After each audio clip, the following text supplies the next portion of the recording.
ان students کی association کے مطابق اس زمانے میں 1960 کے اینڈ میں یہ جو نرسنگ اسکولس تھی اور اسٹوڈنٹس اس میں جن اسٹوڈنٹس نے وہ ایڈمیشن لی تھی ان کی تعداد تو یہاں پہ منشن ہوئی ہے. ٹھیک ہے، تو یہ تھا ماڈرنائزیشنس آف نرسنگ.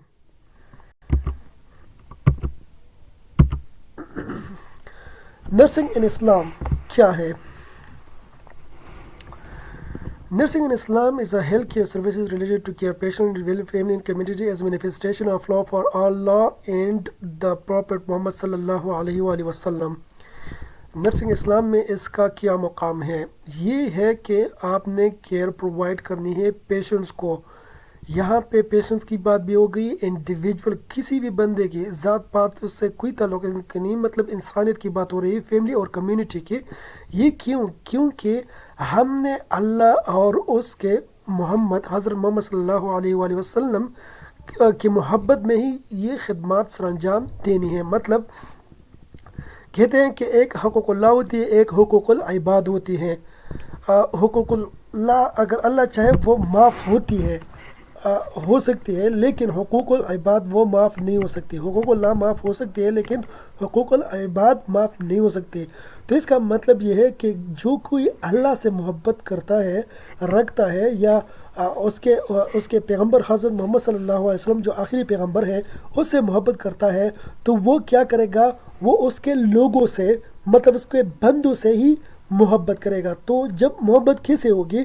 جب آپ اس کی خدمت کریں گے. تو جو نرسنگ ہے، ہیلتھ کیئر ہے، وہ ان کی اللہ سے محبت کے تھرو ہی ہم اس کی خدمت کرتے ہیں. تو چاہے وہ پیشنٹ ہو، انڈیویجول ہو، فیملی ہو، کمیونٹی ہو. تو ایز اے لو، ایز اے سمبل ہے کہ ہم اللہ سے پیار کرتے ہیں، اس وجہ سے ہم لوگوں کی، اس کے بندوں کی خدمت کرتے ہیں، اور اسی خدمت کی وجہ سے ہی اللہ راضی ہوتا ہے. ٹھیک ہے. Nurse is a profession is not new to Islam. یہ کوئی نیو وہ نہیں تھی. In fact, it is attributed to sympathy and responsibility towards the concern in need. لیکن یہ ایک سمپتی ہے، یہ ایک ہمدردی ہے، ایک ذمہ داری ہے ان لوگوں کے لیے، مطلب جس کو زیادہ تر ہیلتھ کیئر کی وہ ہوتی ہے، مطلب جن کو زیادہ ہیلتھ کیئر کی ضرورت ہوتی ہے. تو یہ ایک ذمہ داری ہے کہ ہم نبھائیں. یہ ہماری ایک ہمدردی کے طور پر اس کے ساتھ ایک ہمدردی کرے. یہ ہماری ذمہ داری ہے، یہ لوگوں کا حق ہے کہ ہم ان لوگوں کو کیا کریں، جو کو زیادہ تر ہیلتھ کی ضرورت ہوتی ہے، کس چیز کی ضرورت ہوتی ہے، تو وہ اس کو ہم پرووائڈ کریں. ٹھیک ہے. This undertaking had started during the development of Islam as a religion or cultural civilization. یہ تب سے شروع ہوئی تھی اسلام میں، مطلب اسلام as a religion in culture civilization. یہ ریلیجن میں جو مذاہب ہے، جو مذہب ہے اسلام میں، جو دین اسلام کی بات کر رہے ہیں ہم، یہ اسی مذہب اور جو ثقافت وہاں سے قدیم زمانے سے چل کے آ رہا ہے، اسی مذہب میں، اسی ثقافت میں ہم اس کو کیا کرتے ہیں، ہم اس کو شامل حال کرتے ہیں، لوگوں کی خدمت کرتے ہیں، لوگوں کی تیمارداری کرتے ہیں، لوگوں کو ہیلتھ کیئر پرووائڈ کرتے ہیں. فرسٹ مسلم آفنر جو تھی وہ کیا تھی؟ وہ رفیدہ بنت سعد تھی، جو کہ بنی اسلم ٹرائب قبیلے سے تھی، مدینہ المنورہ میں. فرسٹ پروفیشنل نرس جو اسلامک ہسٹری میں تھی وہ رفیدہ بنت سعد تھی. یہ حضرت محمد صلی اللہ علیہ وآلہ وسلم کے زمانے میں رہا کرتی تھی. یہ انہی لوگوں میں سے تھا، یہ انہی لوگوں میں سے ایک تھی جنہوں نے اسلام مدینہ میں، جنہوں نے سب سے پہلے اسلام قبول کیا تھا. یہ انہی خواتین میں سے ان کا شمار ہوا کرتا تھا.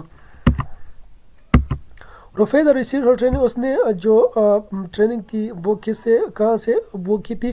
میڈیسن میں ان لوگوں نے ٹریننگ حاصل کی تھی، لرننگ کی ہوئی تھی اپنے فادر سے، جو کہ فزیشین تھا، جس سے وہ ریگولر بیسس پہ وہ اسے خدمات یا ہیلپ لیا کرتے تھے. جو کہ فرسٹ اسٹیٹ مسلم اسٹیٹ مدینہ میں جب قائم ہو گئی، تو وہ کیا کرتی تھی؟ وہ اپنے ٹینٹ سے باہر، جس مسجد کے باہر اس کی ٹینٹ تھی، وہاں پہ لوگوں کو یہ ہیلتھ کیئر پرووائڈ کیا کرتی تھی. ٹھیک ہے. وہاں پہ اس زمانے میں بھی بہت زیادہ جنگیں لڑا ہوا کرتے تھے. تو یہ کیا کرتی تھی کہ والنٹیئرلی رضاکارانہ طور پہ وہ بیٹل فیلڈ میں جایا کرتی تھی اور وہاں پہ جو سولجر جو صحابی یا جو سولجر تھے وہاں پہ زخمی حالت میں وہ لے کے آیا کرتے تھے تو اس کا علاج معالجہ کیا کرتی تھی. ٹھیک ہے. رفیدہ جو ہے وہ ایک ایسی شخصیت ہے جس کی یہ خصوصیات ہونی چاہیے کہ وہ کمپیشنیٹ ہوگی. ٹھیک ہے.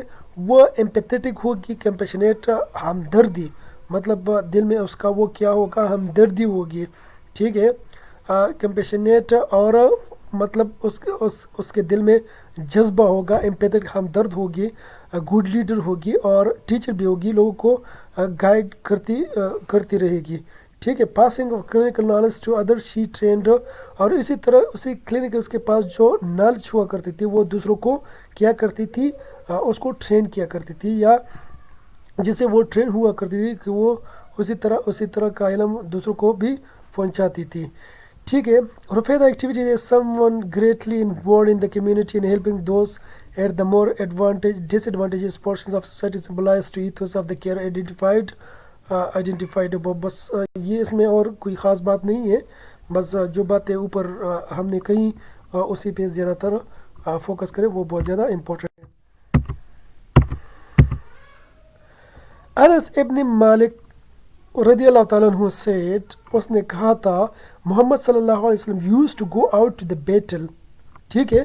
کہ حضرت محمد صلی اللہ علیہ وسلم وہ کیا کرتا تھا وہ بیٹل جنگوں میں جایا کرتا تھا. ٹھیک ہے.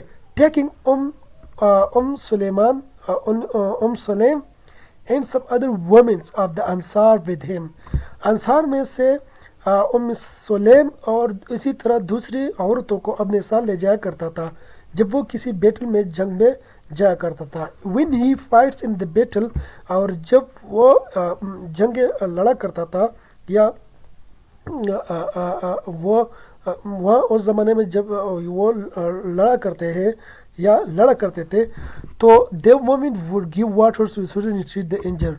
تو وہ کیا کہ جو وومن لوگ حضرت محمد صلی اللہ علیہ وسلم نے جو وومن اپنے ساتھ لے گئے تھے تو وہ سولجرز کو اور انجرڈ کو کیا کرتے پانی پلایا کرتے تھے.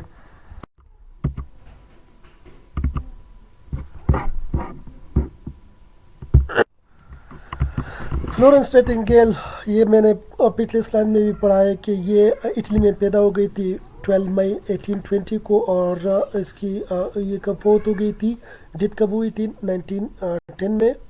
اور اس کی جو پیرنٹس تھی وہ بہت زیادہ مطلب انگلش ٹائپ کے وہ پیرنٹس تھے. وہ بہت زیادہ مطلب ویلتھی تھے مالدار تھے. دونوں لوگوں کے پاس بہت زیادہ تھی. لیکن جو فلورنس نائٹنگیل تھی وہ جس طرح ہمارے پشتون کے پٹھان ٹرائبل ایریا میں وہ زیادہ تر کیا ہے کہ عورتوں پہ کام نہیں کرتے تو وہ اسی طرح کا کنسیپٹ فلورنس نائٹنگیل کی بھی تھی کہ وہ سوشل بیک گراؤنڈ میں ان لوگوں کا کوئی اتنا زیادہ وہ رول نہیں تھا. تو وہ اسے تنگ آ کر اس نے کیا کہ اپنے پیرنٹس کو چیلنج کیا اور سوسائٹی کا مقابلہ کیا اور وہ کہاں چلی گئی جرمنی چلی گئی یورپ میں اور ایز اے ٹرین نرس ابھر کے سامنے آ گئی. ٹھیک ہے.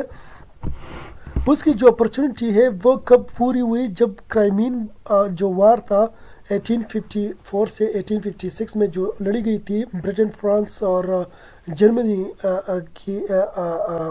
کے رشیا کے خلاف ان ملکوں کی رشیا کے خلاف جو جنگیں لڑی گئی تھی وہ کرائمین وار کے نام سے جانا جاتا ہے. تو اس میں اس کی ڈریم کب پوری ہو گئی جب وہ جنگ لڑی گئی. تو اس میں یہ کیا کرتی تھی وہ سولجرز کو کیا کیئر پرووائڈ کرتی تھی. تو اس کا جو سیکریٹری تھا اس نے اس کو یہ کہا کہ آپ سیکورٹری میں جا کے ترکی سیکورٹری ہاسپٹل میں جا کے آپ ایز اے چارج نرس اپنی خدمات سر انجام دیں. ٹھیک ہے. تو انہوں نے کیا کہ وہ فلورنس نائٹنگیل نے کیا کہ وہ 38 نرسز کو ان لوگوں نے ٹرین کیا. فلورنس نائٹنگیل نے ٹرین کیا اور جو ڈیتھ ریشو تھی 40% اس کو ریڈیوس کر کے 2% پہ لے کے آیا which was reduced by Florence Nightingale to 2%. ان کا مطلب ہے فلورنس نائٹنگیل. جو کہ اس کی خدمات کی وجہ سے جس نے اپنے ساتھ 38 نرسز کو لے کے گئے تھے، ٹرین کیا ہوا تھا، اس نے اسی ریٹ کو ریڈیوس کر کے 2 پہ لے کے آیا. ٹھیک ہے، تو اس نے کیا کیا، فلورنس نائٹنگیل نے جو ملٹری ہاسپٹل کی جو کنڈیشن تھی وہ بہت زیادہ خطرناک تھی. کوئی صفائی وغیرہ، سیلنگ وغیرہ، سیور کی کوئی خاص بندوبست نہیں تھا. جو سپلائز تھی وہ انسٹرومنٹس کی وہ بھی اچھی خاصی نہیں تھی. جو فوڈ تھا، کھانا تھا، وہ بھی صاف ستھرا مطلب ہائیجینک کنڈیشن والی وہ نہیں تھی. اور میڈیکل جو سروسز تھی وہاں پہ بہت زیادہ تھی. تو اس کو کل ملا کے جو ڈیتھ ریٹ بنتا تھا، جس سے لوگ کی اموات کا جو شرح تھی وہ کیا تھی 50% تھی. ٹھیک ہے، ان سب کو ملا کے انہوں نے کیا کیا، establish cleanliness and sanitization rule. اس نے اسٹیبلش کیا تھا کہ کلیننس کس طرح کرنی ہے، سینیٹائزیشن کس طرح کرنی ہے، جگہ کو کس طرح صاف کرنا ہے، ماحول کو کس طرح صاف رکھنا ہے، اور اسپیشل ڈائٹ کس طرح لینی ہے، کس طرح آپ نے اچھی ڈائٹ لینی ہے، خوراک لینی ہے، آپ نے پانی کو کس طرح صاف ستھرا رکھنا ہے، مطلب اس کو بوائل کرنا ہے. تو یہ سب چیزیں کس نے کی تھی، یہ کنسیپٹ نے دی تھی فلورنس نائٹنگیل نے. ٹھیک ہے، patient receive proper nursing care. اسی وجہ سے فلورنس نائٹنگیل کی خدمات کی وجہ سے لوگوں نے پراپر نرسنگ جو وہ کیئر تھی وہ ریسیو کی تھی. اور اس کی وجہ سے reputation which her to improve nursing standard at home. انہوں نے ان لوگوں کا وقار اس طرح بلند کیا کہ پھر یہ لوگ آگے جا کے ان لوگوں نے اپنے گھر میں بھی جو ہیلتھ اسٹینڈرڈ تھی ان کو اور بھی امپروو کیا. اور اس کی جو strong statements about the role of nurse in their needs for life long education are still quoted widely today. اس کی جو اسٹیٹمنٹ ہے، بیان ہے کہ جو نرس کا رول ہے وہ بہت اہمیت کے حامل ہے، اور in their needs for life long education are still quoted today. اور کی جو نیڈ ہے پوری زندگی میں ایجوکیشن کی وہ آج بھی اثر رسوخ ہے، آج بھی پوری دنیا میں استعمال ہوتی ہے. ٹھیک ہے، اس نے جو نرسنگ اسکول تھا جو S T Thomas hospital London میں اس نے اسٹیبلش کی تھی.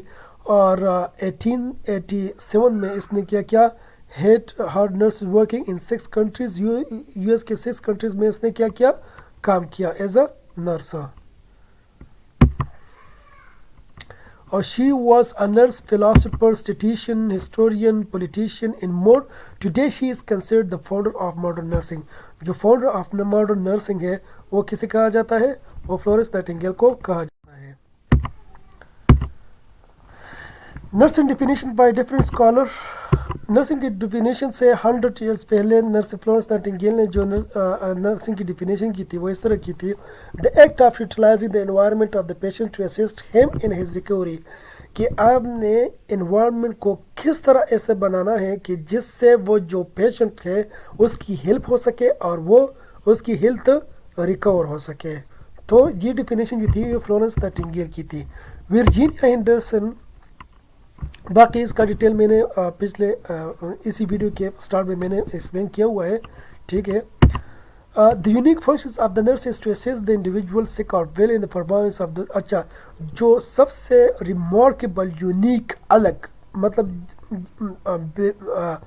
بے مثال جو فنکشن ہے وہ کیا ہے نرس کی، کہ وہ اسسٹ کرے، اس کی ہیلپ کرے، کس چیز کی، انڈیویجول کی، سک اور ویل کی، in the performance of those activity contribute, اور اسی ایکٹیویٹیز کے پرفارمنس پہ زیادہ توجہ دے جو کہ کنٹریبیوٹ کر رہی، شامل حال ہوتی ہے کسی بندے کی ہیلتھ میں اور ہیلتھ کی ریکوری میں.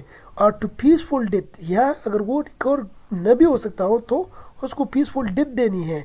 ٹھیک ہے، آپ نے اس پیشنٹ کو اس طرح اس کے ایکٹیویٹیز میں اس طرح اس کا ہیلپ کرنا ہے کہ وہ انڈیپینڈنٹلی پھر پرفارم کرے، پھر اس کو کسی دوسرے بندے کی ضرورت نہ پڑے. تب جب اس کے پاس کیا ہو، نیسیسری اسٹرینتھ، ول اور نالج ہو. یہ 3 چیزیں جب اس کے پاس ہو تو وہ کیا کرے، اس میں آپ نے اس کی ہیلپ کرنی ہے. تو پھر تب کہیں جا کے وہ کیا کرے گا، انڈیپینڈنٹلی اپنے آپ کو بچائے گا، اپنے آپ کی حفاظت کرے گا، اپنی ہیلتھ کا، اپنی صحت کا خیال رکھے گا، اور ریپیڈلی جتنا جلدی ہو سکے گا وہ اپنے آپ کو ریکور کرے گا. یہ ورجینیا ہینڈرسن کی نرسنگ کی ڈیفینیشنز تھی. American Nursing Associations